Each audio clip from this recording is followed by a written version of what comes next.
Hey guys, Jared James here. Welcome to this week's edition of your virtual coaching, virtual training broadcast. It is May 20th today. Today, I'm going to actually we've had some really good questions come in that I think need to be answered. And it's been a while since I've done a Q&A or allowed people to actually turn in questions beforehand and just kind of take some time to answer those questions for you. So we have some of those that I'm going to answer today. I'll be answering other ones live in the Facebook group. Before we get started, kind of seems right to say that if you have questions, post them in the group, the Facebook group, Jared James Coaching. You can either click the link below you on your dashboard here, or just go into Facebook, put in Jared James Coaching, or you should probably already be a member of it as well. So that's a great way to ask questions if you are new to the virtual training. At the same time too, make sure if you guys haven't yet, you got your tickets to the Advance in Nashville. There are links below you for that as well. So you want to make sure you're taking advantage of that. And then you can always ask me questions individually too. Simply go to, I believe there's a link below you here as well, but go to connectwithjared.com, connectwithjared.com, and you will see an option there as well where you can connect on Instagram or Facebook or any one of these places and DM me, direct message me, which will be fine as well. That's another way to do it, okay? So with that being said, guys, I want to get into your questions because you guys asked some good questions, and these are questions that I've been getting a lot. I'll probably be going into more details on a lot of these at the Advance, but I thought these are good questions that you guys have been asking, so I figured why not ask them so everybody can hear them. They are questions that are for new agents, for teams, for everything in between. So we've got all of that here. So without any further ado, let's get started here. Somebody asked the question. Oh, this is an interesting one to start. What do you think about the moves that Zillow's been making? Are you still convinced that they're not moving into real estate? So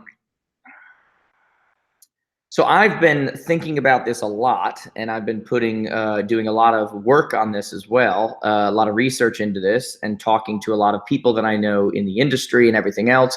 And I will be going into a little bit further detail into this at the Advance, as I mentioned. My opinion has changed a little, not because the gentleman that formerly ran it, Spencer Rascoff. I don't believe he had any intention of getting involved in the transaction or anything like that. But an interesting development happened in the last few months where he stepped down, and Rich Barton took back over, which is the same guy that started Expedia and these other things. And that was an interesting move to me when you take into account everything else going on, when you take into fact that they bought a mortgage company, that they own a transaction management company, that they're now doing iBuyer offers and these kinds of things. The argument has always been that they would never get involved in the transaction side of things because agents are their main revenue. But now there are projections that say that the iBuyer model could actually outpace agent revenue by over 20 times. There are people who also make the argument that the iBuyer model is not to take over the real estate industry, that less than 1% of anyone who fills out for an instant offer ever actually accepts the offer, which means that over 99% of those become very quality leads that you can take advantage of and sell to realtors. There's that argument to be made as well. I'm not convinced, though, that their long-term play is not direct-to-consumer, transactions without the agent involved. But I don't want to say too much more about that. But I will say that the major shift that occurred for me was not even necessarily the moves that were being made from the strategic or from the business model, whatever. But it was literally the movement of CEOs. That was a big one for me. You always got to pay attention to who's at the top, how they think, what they think, those kinds of things. I don't think Spencer ever had that that intention, but he's not there anymore. So I'll go into more detail on that at the Advance. Next question. What do you do about an agent being completely unprofessional and not responding to you in a timely manner to the point that it is making you look bad?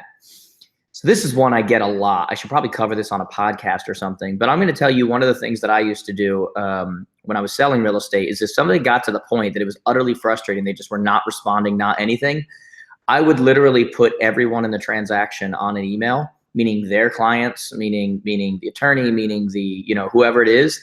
And I would basically say, hey guys, I'm trying to get a hold of blank, and I'm starting to think that I have a wrong email or a wrong phone number because I have not heard back in forever. Can somebody please reply to me with the correct information? Because my people are waiting on something, or because blah, blah, blah, blah, blah, whatever it is. Watch how quickly that person now responds. And they're gonna be like, I was busy, I was whatever.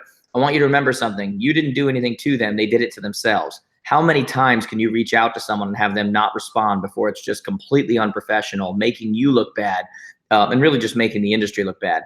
So I have no problem putting somebody on blast in that way, and then watching how quickly they'd respond.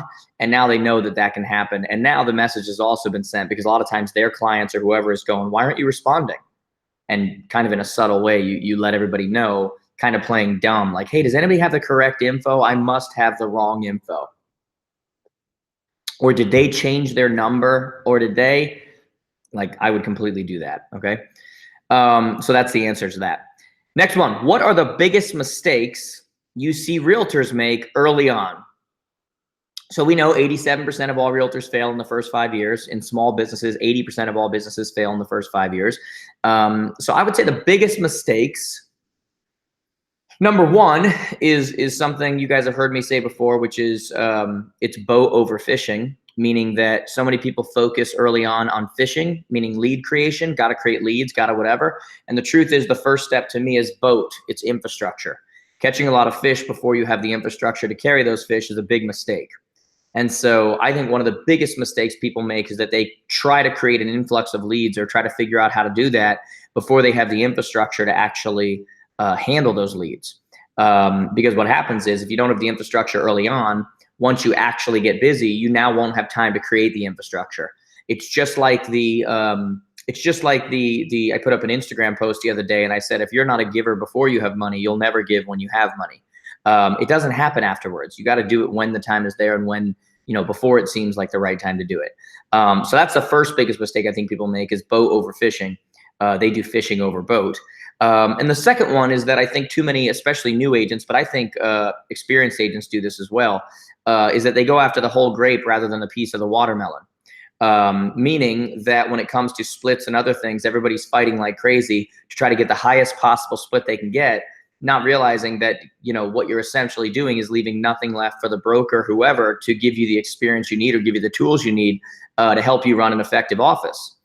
And I think that in many cases, agents are completely sidetracking or completely not overstepping, but they're just completely disarming or doing anything that's allowing the broker that they want to provide such an experience and provide the tools and provide the environment and provide the culture and provide all these kind of things, but they're leaving nothing left for the broker to actually do that. So they're disarming them in a way.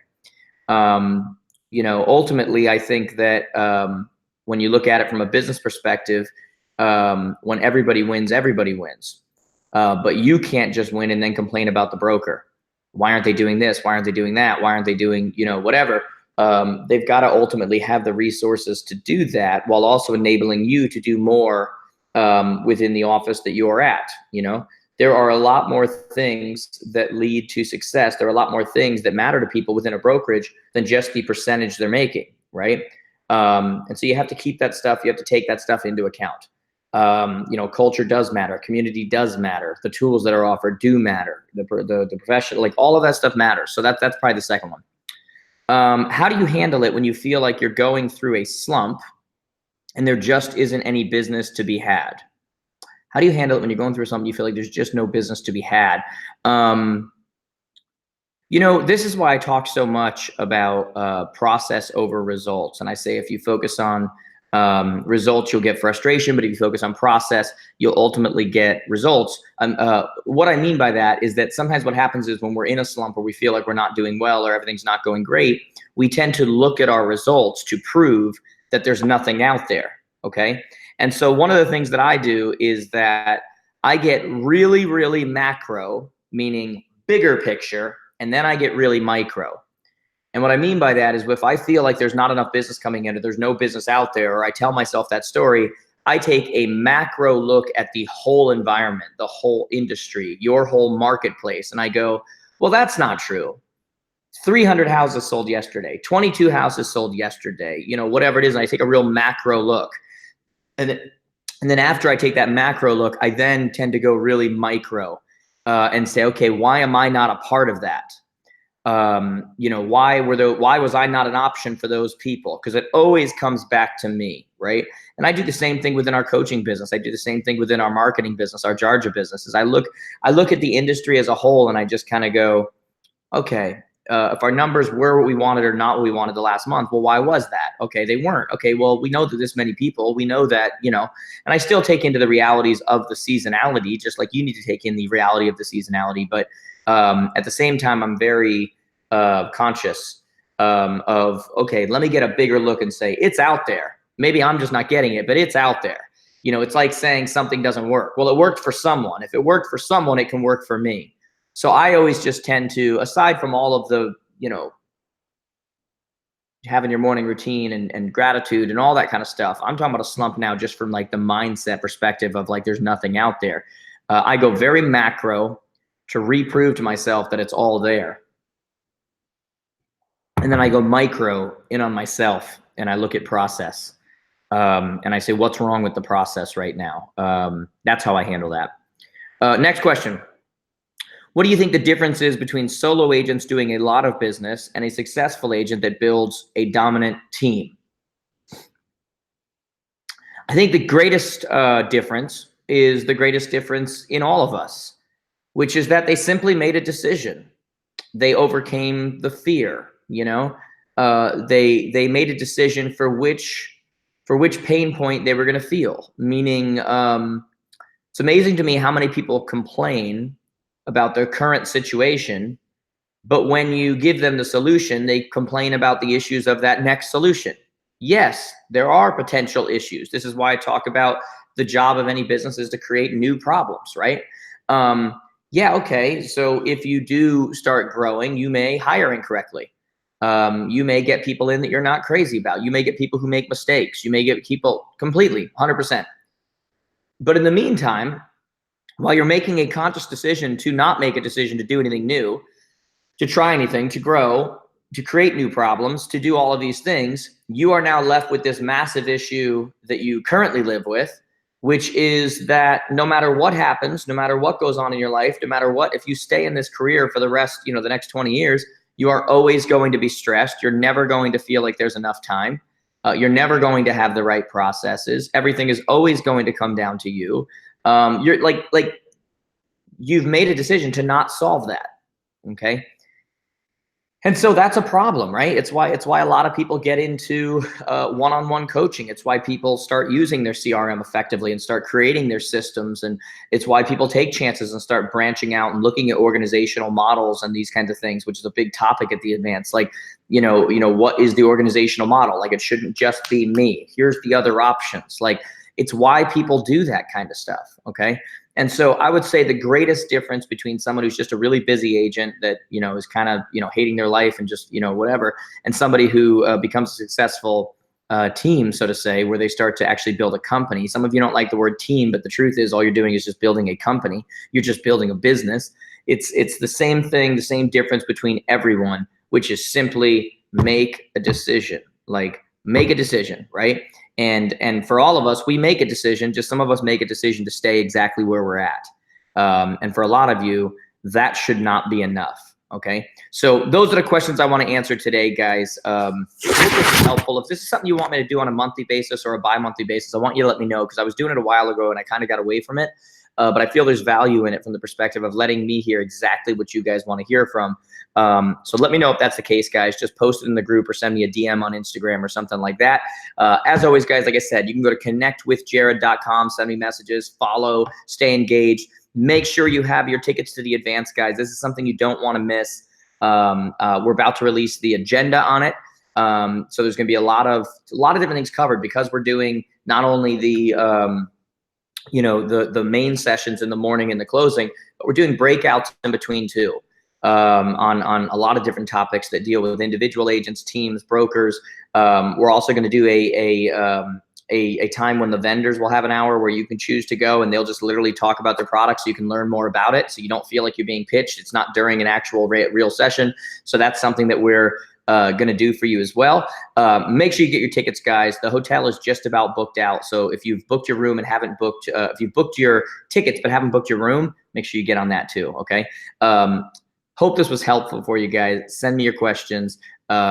Enjoyed seeing so many of you in DC. Looking forward to seeing so many of you live in other places that I go to as well. Talk to you soon. Have a great one.